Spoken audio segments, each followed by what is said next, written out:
Anthropologists have been looking at mass media at least since the beginning of the 20th century. But only in the last 20 or 30 years has it moved to the forefront of anthropological attention. And one of the most common ways to study mass media is to understand it as a form of expressive culture. As a form of expressive culture, media reflects the cultural systems in which it was produced. It does this in at least two ways. First, most media has a specific rhetorical intent. That is, it is created to serve a specific communicative function, whether it's a text message sent to reinforce social relationships, an advertisement meant to persuade people to buy something, a news story intended to inform, or a movie intended to entertain people. Of course, as with any communicative act or event, it may not achieve its purpose. Text messages get misinterpreted. Advertisements fail to persuade. News stories fail to garner interest. Movies bomb at the box office. Whether the outcome of the media text achieves its goal depends on the communicative competence of the person or team of persons creating the media, their ability to accurately gauge their audience and the context and marshal the right symbols to do the job.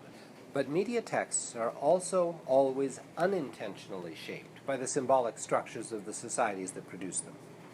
Media texts include a wide variety of taken-for-granted cultural assumptions, without which the text wouldn't make sense to the communities that produce them.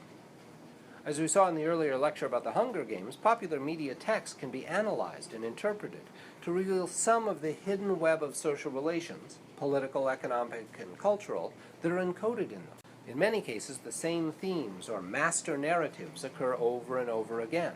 For example, the anthropologist Anthony Wallace noted that throughout American media runs the idea of flawed but essentially good men who must fight tirelessly against great odds to bring order to the community. Sometimes artists play with these master narratives, swapping out good women for good men, or bringing in anti-heroes. But the overall structures remain very similar because these are the things that people in a particular society respond to. In this sense, even media that is factually true, like news stories, must be understood as cultural expressions.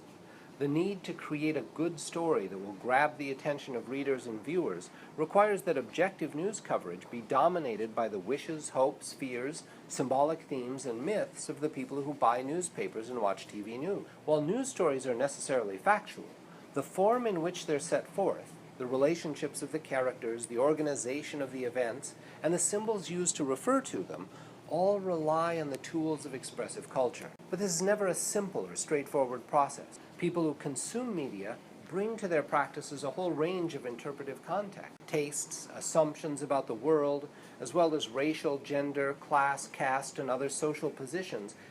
These things can all shape how people choose which text to consume and why people will respond differently to the same texts. This gets even more complicated when we observe media circulating outside the communities for whom it was made.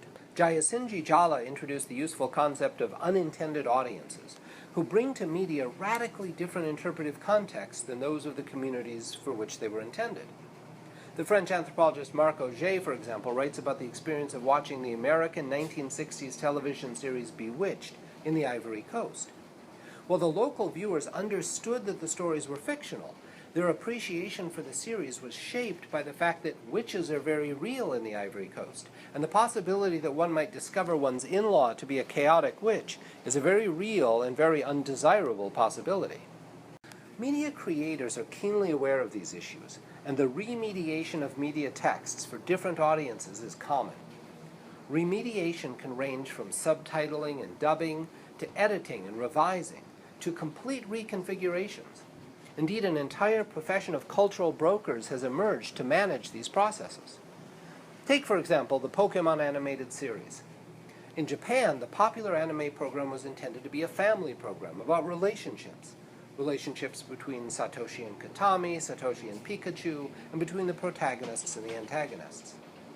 In remediating Pokemon for popular audiences in the US, cultural specialists changed the names of the characters and most of the monsters, rewrote the music, edited out specific Japanese practices like family baths that might seem strange to American audiences, changed the plots to remove ambiguities and make them clearly about good versus evil, and made many other changes as well.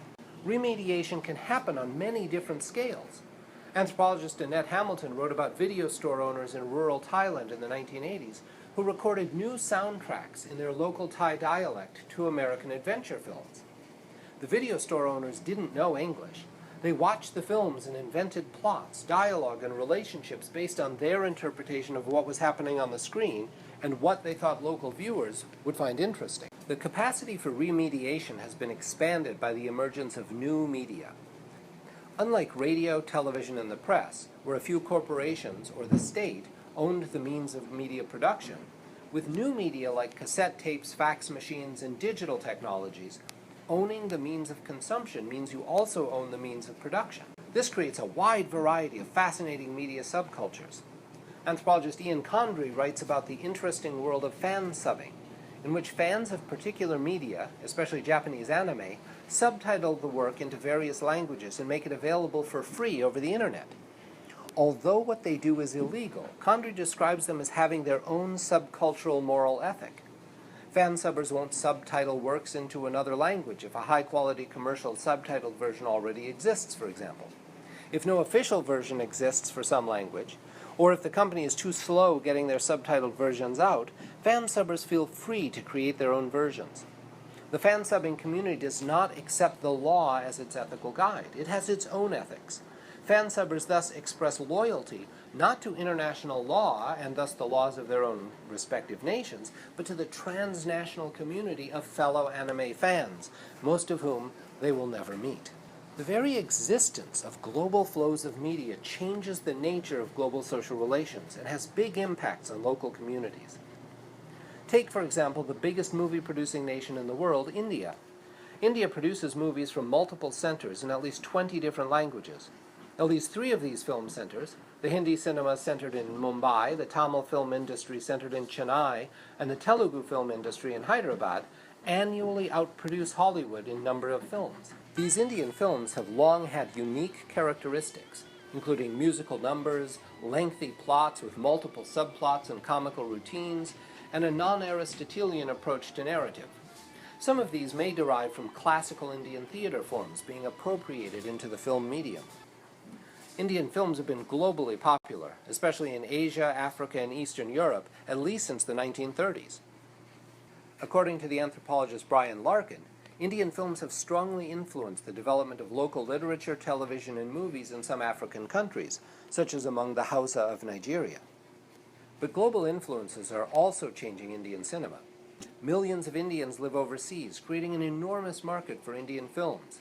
These are made available both through DVDs and streaming videos, and through theatrical screenings at specialized theaters in cities with large Indian populations. These earnings now account for 12% or more of the revenue generated by Indian movies. This has led many filmmakers to modify traditional Indian film structures to appeal to these broader audiences, and to adopt elements from Hollywood and Chinese films to appeal to these wider global audiences. The increasingly rapid and complex movement of media technologies, of media images, sounds, and texts, is having rapid and profound effects on cultural transformation, political agency, social relations, and economic structures. It's one of the most interesting and rapidly changing areas of anthropological inquiry.